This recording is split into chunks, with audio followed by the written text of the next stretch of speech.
నమస్కారం. విచ్చేసిన తెలుగుదేశం, జనసేన మరియు బీజేపీ నాయకులకి అందరికీ నా నమస్కారం. అదేవిధంగా ఇక్కడికి విచ్చేసిన తెలుగుదేశం, జనసేన, బీజేపీ కార్యకర్తలకి నా నమస్కారం. నన్ను ఈ ఉమ్మడి కోవూరు అభ్యర్థిగా నారా చంద్రబాబు నాయుడు గారు నాకు ఇచ్చిన ఈ అవకాశానికి ధన్యవాదాలు తెలుపుకుంటున్నాను. నేను మీ ముందుకు నన్ను ఆశీర్వదించమని చెప్పి కోవూరు ప్రజల ముందుకు మీ ఆడపడుచుగా మీ ముందుకు వస్తున్నాను. నేను మీ ఆడపడుచుగా మీ ముందుకు వచ్చేటప్పుడు నా పరిచయం మీకు అవసరమని నేనెవరో చెప్పాలనుకుంటున్నాను. నేను యాక్చువల్గా మా తల్లిదండ్రులది చిత్తూరు జిల్లా. నా చదువు అంతా తిరుపతిలో జరిగింది. అక్కడి నుంచి నేను నెల్లూరు జిల్లాలోని నల్లపరెడ్డి శ్రీనివాసులు రెడ్డి గారి చెల్లెలు ఏ ఇంటికైతే కోడలుగా వెళ్ళారో అదే ఇంటికి నేను కోడలుగా వెళ్ళడం జరిగింది. అంటే నేను సోమిరెడ్డి చంద్రమోహన్ రెడ్డి తమ్ముడు హర్షవర్ధన్ రెడ్డిని వివాహం ఆడడం జరిగింది. అనివార్య కారణాల వల్ల ఆయన మరణించడం జరిగింది. దైవ సంకల్పం తర్వాత నేను ఎంతో మందికి నిలువ నీడనిచ్చే వేమిరెడ్డి ప్రభాకర్ రెడ్డి గారిని నా కుటుంబ సభ్యుల అనుమతితో, నా అత్తగారింటి అనుమతితో, నా బిడ్డల అనుమతితో రెండవ వివాహం చేసుకోవడం జరిగింది.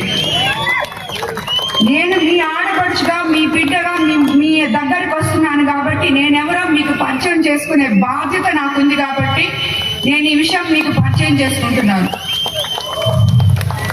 నేను కోవూరు అభ్యర్థిగా మీ ముందుకు వచ్చి నన్ను ఆశీర్వదించమని అడుగుతున్నాను.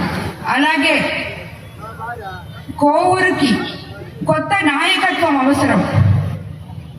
దానికి మీ ఓటు చాలా అవసరం. మీ నమ్మకంతో నాకు ఓటేయండి. అలాగే వేమిరెడ్డి ప్రభాకర్ రెడ్డి గారికి ఎంపీగా గెలిపించండి.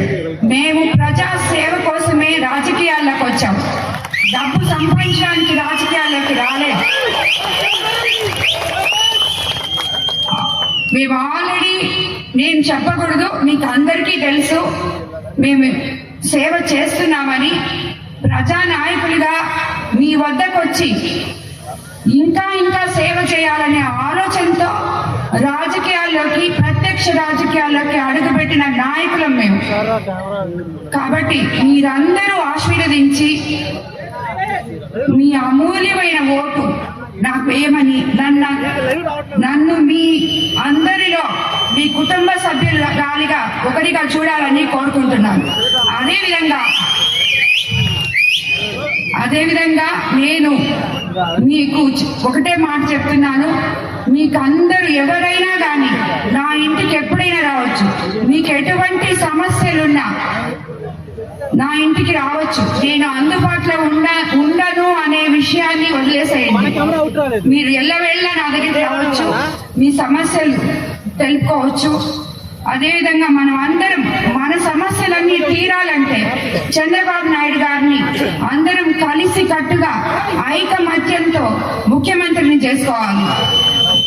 కాబట్టి నేను మరొకసారి చెప్తున్నాను, ఎప్పుడూ చెప్పేలాగే నాకు మీ అందరి ఆశీర్వచనం కావాలి.